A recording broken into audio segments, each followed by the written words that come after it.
சாதி மிரண்டால் காடு கொள்ளாது என்று சொல்வார்கள். நாங்கள் அமைதியாக இருப்பதால் நாங்கள் கோழையாகிவிட முடியாது.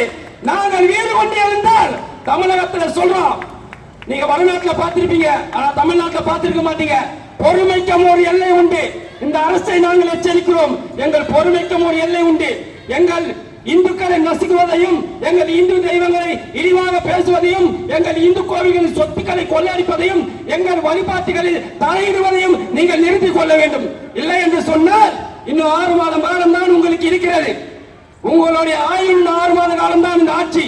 அதற்கு பிறகு அமையும் ஆட்சியில் இந்துக்களையும், இந்து தெய்வங்களையும், இந்து கோவில்களையும் விமர்சித்து பேசுவான் எவனாக இருந்தாலும், அது எவனாக இருந்தாலும் அவனது நிலைமை வேறு மாதிரி ஆகிவிடும் என்பதை இந்த கூட்டத்தின் வாயிலாக, இந்த நிகழ்ச்சியின் வாயிலாக நாங்கள் தெரிவித்துக் கொள்கிறோம். திரும்பவும் சொல்கிறோம், சாதி மிரண்டால் காடு கொள்ளாது.